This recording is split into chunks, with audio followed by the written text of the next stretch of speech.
Well, your mother wouldn't like it. She wouldn't stop me. She couldn't. Anyway, she likes you. She wants to help. Up to a point. What do you mean?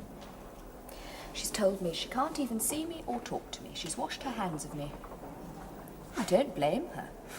She has to think of her own position. Sally. Look, I asked for it and I got it. I don't think you better come again either. Why not? Look, you're a nice boy, but we're not much alike. You'll only get yourself hurt. You can't go getting yourself into trouble. What a damn fool thing to do. Didn't you realize how difficult you make things for your mother? I was more concerned about Sally. And I'm glad I went. I thought at least she'd have you. I had no choice, Paul. Everyone knows there's a connection between us. Anything I tried to do for her would look like favoritism. People are trying to help her. Don't you think I'd rather do it myself? All right. I want to try and understand her. So it's not your fault. I don't suppose you could have done anything anyway. And you couldn't begin to understand someone like Sally. Oh, it's nonsense. You see? Anything we think or believe is nonsense. I listen to anything you've thought out for yourself, but not the half-baked ideas you picked up from that girl and people like her. And I suppose, like her, you think it's smart to take drugs. I don't see anything wrong in it. If that's what you want to do. You believe in suicide? Now, I want a straight answer. Have you used them? No. But I wouldn't be ashamed of it if I had. I don't want sympathy, Mr. Radley. I don't need it. All I'm doing is giving you advice for your own good. I'm not going to pretend to have seen the light. You weren't selling the stuff, but you were distributing it. All right. Let's agree that you can mess up your own life. But maybe you gave it to someone who never used it before, never thought of trying it. It's just like buying someone a drink. Oh, no, it isn't. You probably like a drink. You don't have to have it. It doesn't hurt you. Well, a joint's just the same. It makes you feel better and it's not dangerous. By far the majority of addicts start on so-called soft drugs. It only takes one drink to make an alcoholic. A lot of older people drink, but when young people want to try something else, it's wrong. Why? Because so often when they do, they get reckless. They think they can handle anything. And there are people only too willing to step in with the hard drugs, and then there's no going back. That's rough. Drug offences are on the increase. And the courts are getting harder on them. The magistrate is going to question you tomorrow. And if this is what you're going to say to him, you could find yourself with quite a stiff sentence.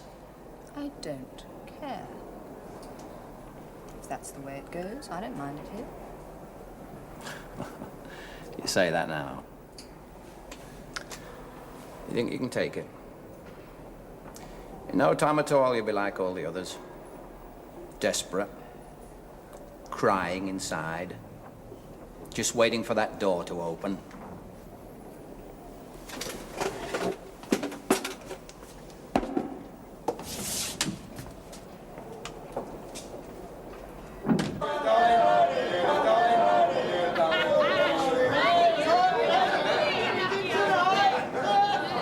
This is your railway ticket from Wellfield. Now you'll be taken to reception, you'll be given your belongings and signed out. Ta-da, Georgie. Hey, don't you send us a postcard? Yeah, have one on me. Ooh, we want to have one on you.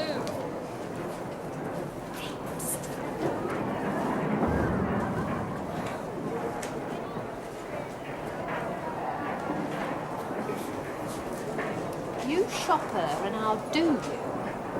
I'll fix you so's your own mother wouldn't know you.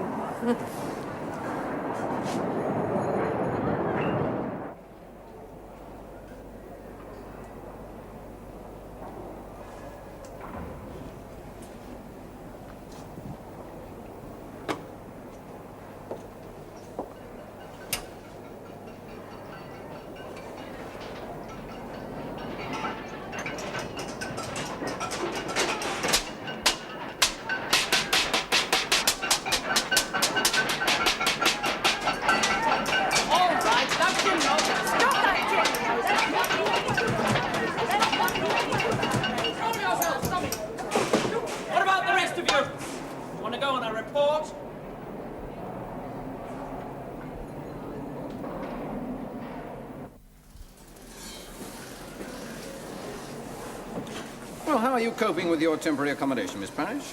As well as possible. Need help? I can handle my own problems. Of course. It doesn't look as if your wing's going to be habitable for some time to come. No. If we could bring in outside contractors, it'd be different, of course. But at least the women can see that something's being done for them. They're incapable of appreciating it. Well, I think once they see the new look of the prison, they'll respond. In my experience, they respond to most change. But they soon accept it, and then you're back where you started. It's much better to avoid the inconvenience. We're not here to study our convenience, Miss Parrish. Well, surely you agree that it's worth trying. Most things are worth trying, as long as you don't expect too much. That's why I preferred the old system. It didn't raise false hopes. It didn't raise any. And how are you coping with the governor's friend, Who's that? the drug addict? Oh, she's not an addict. She's not hooked on anything except herself. I've tried to talk some sense into her, but she can run rings around me in an argument. No doubt you'll charm her in time.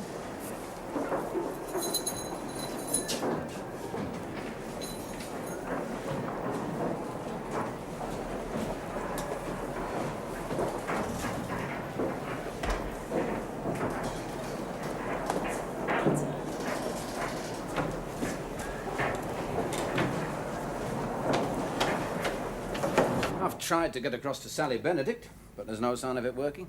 What's your opinion of her? Oh, she's intelligent. Quite open. But I can't make her out. Perhaps I'm not the right person to deal with her. She's not the kind of girl or from the kind of background I understand. How do you mean? Oh, lags I can deal with. But with someone like her, I'm at a disadvantage. Just shows the limited amount of use I can be in a woman's prison. Can't trust my instincts. What do your instincts tell you? You know, I have a feeling that underneath all that cool, she's lonely, isolated. I think she's really very inexperienced. She's like a child trying to shock. Well, usually when someone does that, it's a plea for sympathy, for attention, but that's not what she wants. No, perhaps not from us. Her mother's been dead for quite some time. I think her whole attitude is to try and get her father to show that he cares for her. But she refused his help. But all he offered was money for bail and a lawyer. That's not what she needs. Yeah.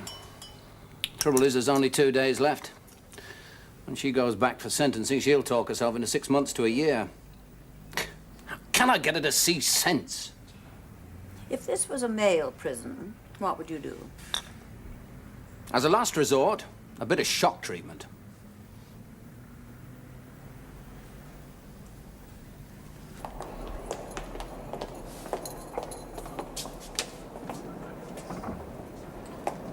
Company for you. We usually try to give people on remand a place of their own, but just at the moment, the prisoner's short of space. So I'm sorry, but you'll have to share with someone. This is Linda. You two have quite a lot in common.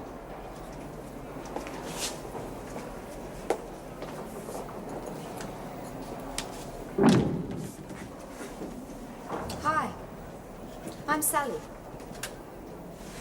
What are you in for? Drugs. Are you holding? Holding? Did you manage to bring anything in? What are you in for? The same. What were you on? Grass. It was good stuff, the best from Morocco. The fuzz will be arresting people for sucking lollipops next. No, they're just restless, madam. They've heard these promises before. They don't believe things will get better for them. And all because the floors aren't ready. Mr. Mackey suggested that they might be going slow because the men like being here. Ah, now, that was my thought, madam. And I think there may be something more specific. Oh, I'm sorry. No, that's all right. Come in. Well, see if you can make some discreet inquiries, and so will I. Very good, madam. Reception's governor. Thank you. Oh, by the way, she's moved in. Good. I'm glad you're here, Mr. Radley, because I reached an important decision this morning. I think I was wrong in postponing giving permission for the women to wear their own clothes. We should start now. But is this the right time, madam? There's only one way to put an end to this tension, and that is by showing the women that we intend to bring this prison up to date.